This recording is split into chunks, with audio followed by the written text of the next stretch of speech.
I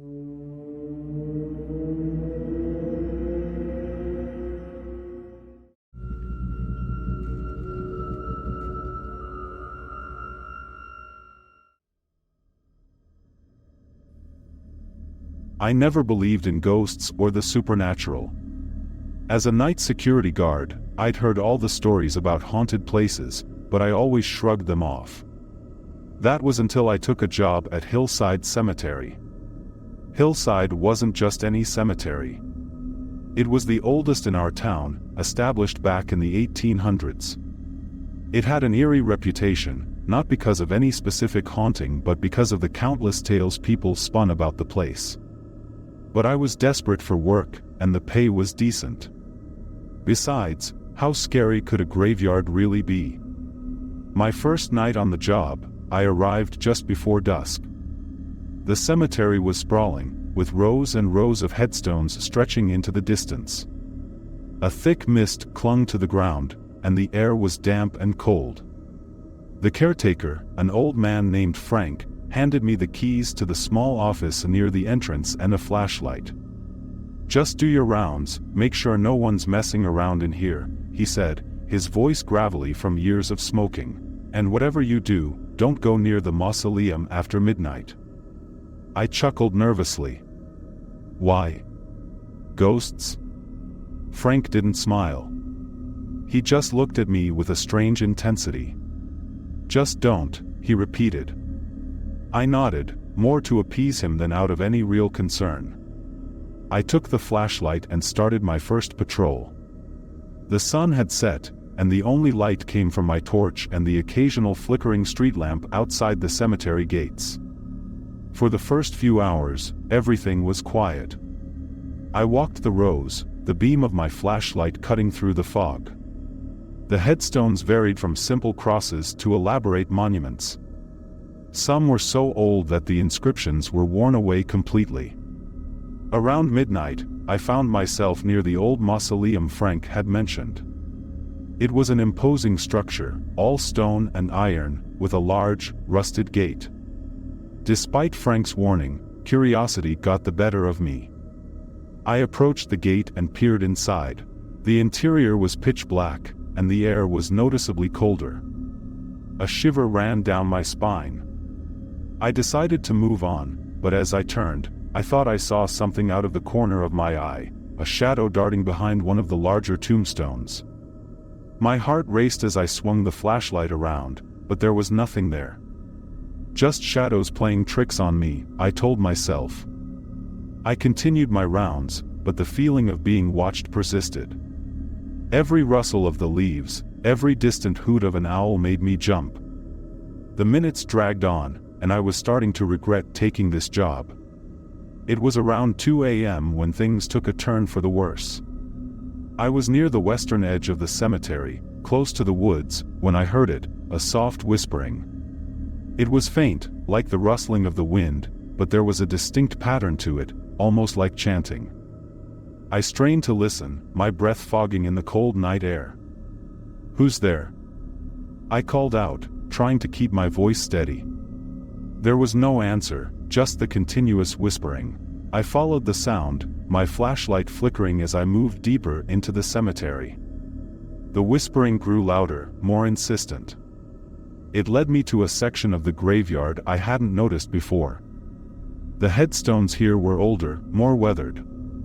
Some were crumbling into the earth. And then I saw her. A woman, dressed in a long, tattered gown, stood in front of an ancient-looking gravestone. Her hair was a wild tangle of black, obscuring her face.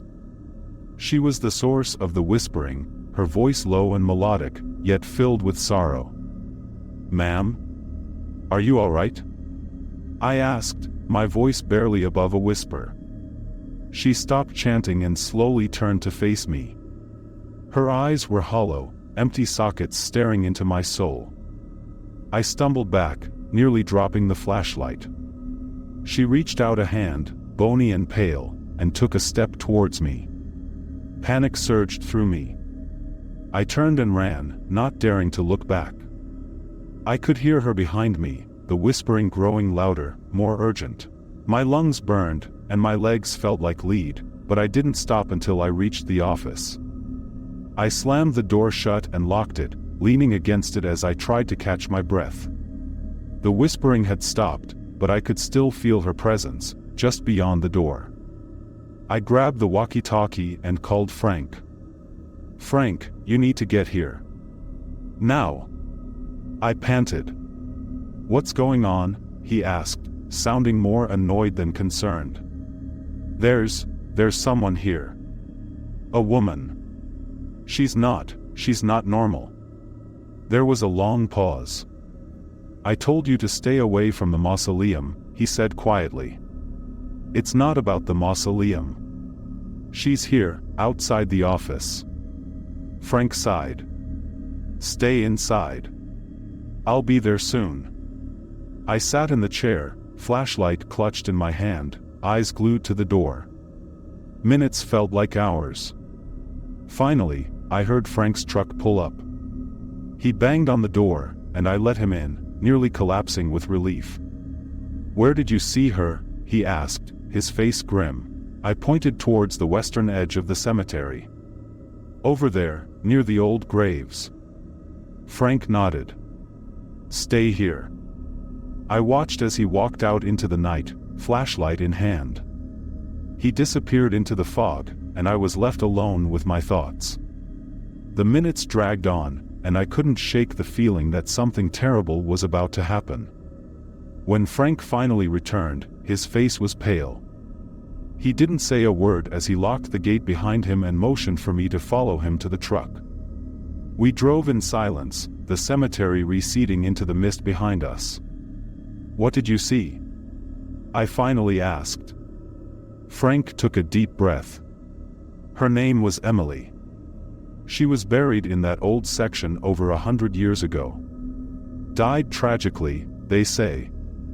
Since then, people have reported seeing her ghost. Most just see a glimpse, a shadow. But those who hear her whispering, they never come back the same. Why didn't you tell me?" I demanded. "Would you have believed me?" he shot back. "Besides, it's rare. Most nights, nothing happens." I didn't argue. I just stared out the window, the events of the night replaying in my mind. I quit the job the next day. I never went back to Hillside Cemetery, and I never spoke of what happened that night. But sometimes, late at night, I still hear the whispering. Soft, mournful, calling to me from the shadows. And I wonder if Emily is still out there, searching for something, or someone, she lost long ago.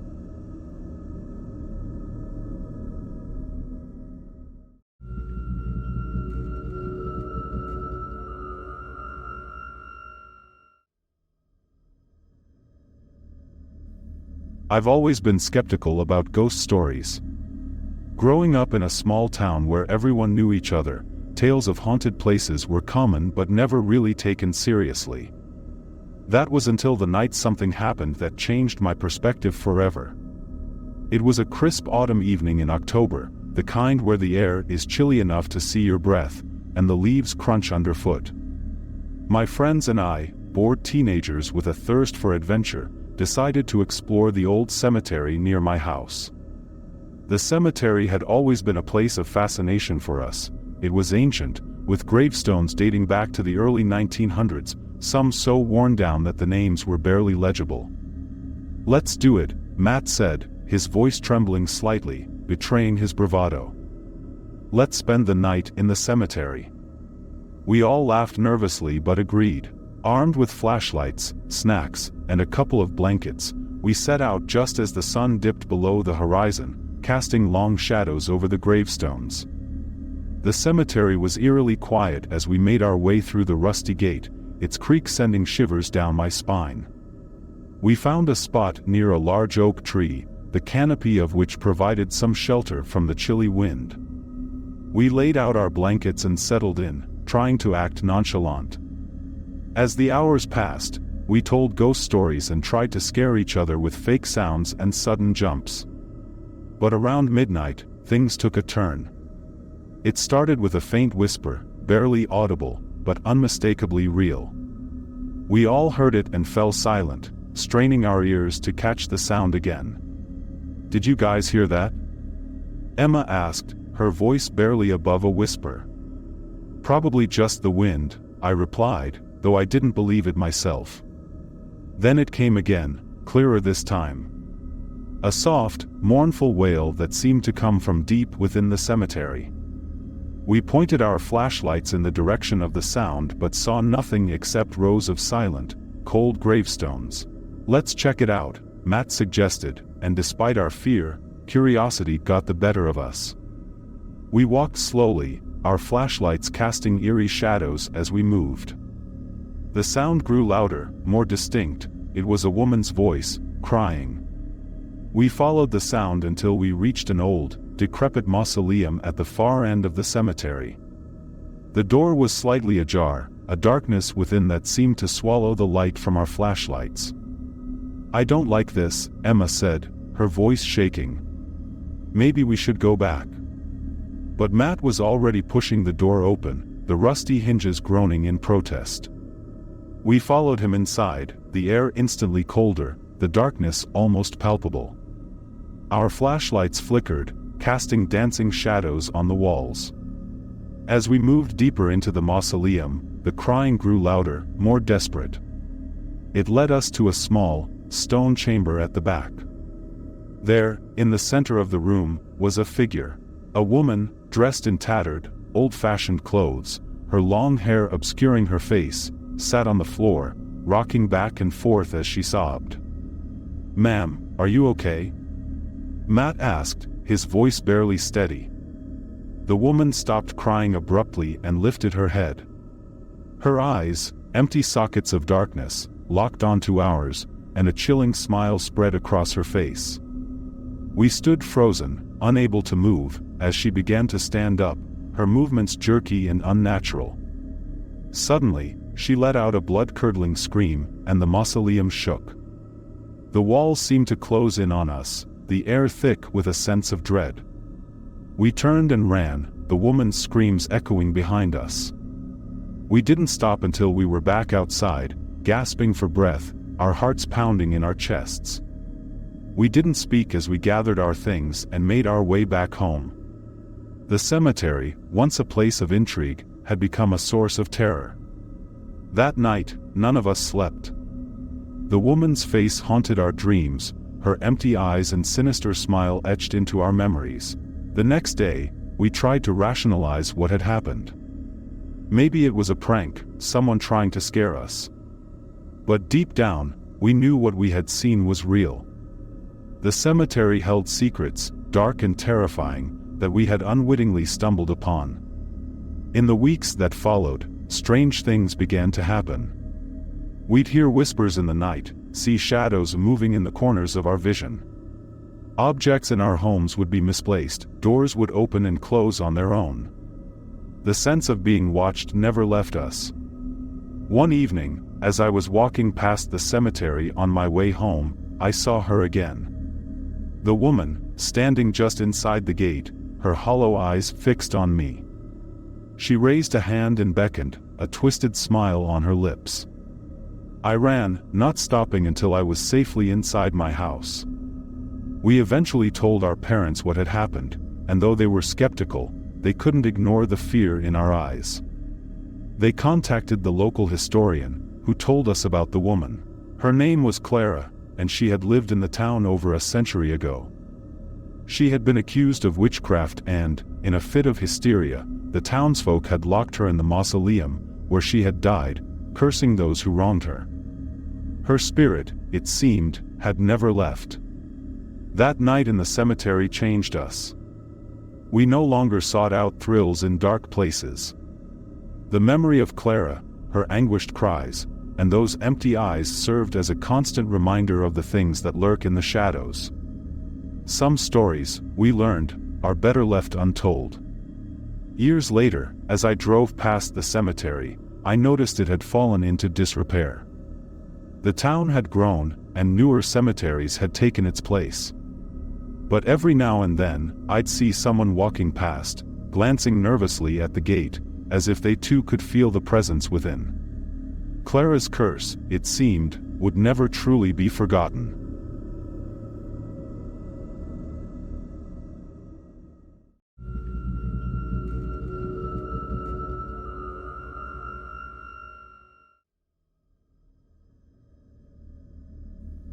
There's something uniquely unsettling about old cemeteries. Maybe it's the stillness, the sense of forgotten history, or the sheer volume of death resting just beneath your feet. Whatever it is, Pine Ridge Cemetery had it in spades. Located on the outskirts of a small Midwestern town, Pine Ridge was one of those places that people only visited out of necessity. It had a reputation, one that I, foolishly, ignored. I'm Sam, a part-time graveyard shift security guard and a full-time college student. The job at Pine Ridge seemed perfect, quiet, with plenty of time to study. I'd heard the stories, of course, but I didn't believe in ghosts.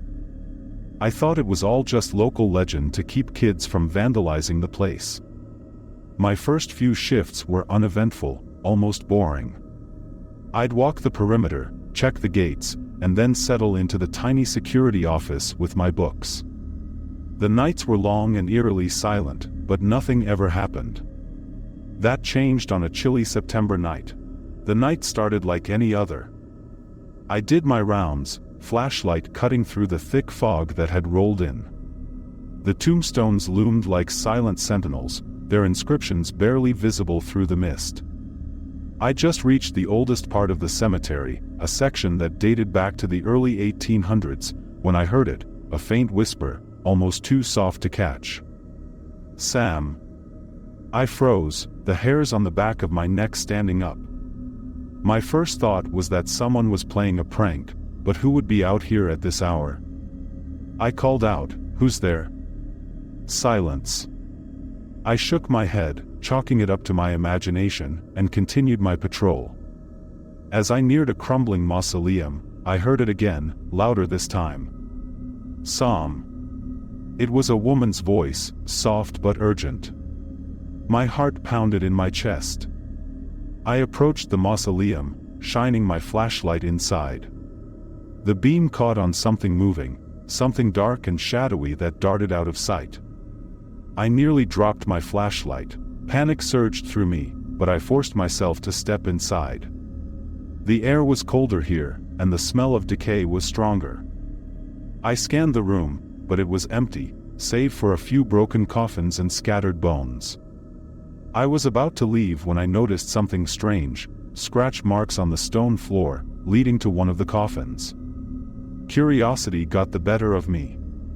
I pushed the coffin lid open, half expecting something to jump out. Instead, I found a small, ornate box. It was old, covered in intricate carvings. I picked it up, feeling a strange compulsion to open it. Inside was a locket, tarnished with age. I held it up to the light and saw a picture of a woman and a child. The woman looked familiar, but I couldn't place her face. Just then, a cold breeze blew through the mausoleum, extinguishing my flashlight. I cursed under my breath, fumbling for my phone to use its light. That's when I saw them, figures in the fog, moving towards me. I stumbled back, tripping over a broken slab. The figures grew clearer, pale, gaunt, with hollow eyes that seemed to bore into my soul. "Leave this place," one of them whispered. It was the same voice I'd heard before. I scrambled to my feet and ran. I didn't stop until I was back in the security office, slamming the door shut behind me. My hands shook as I called my boss, but there was no answer.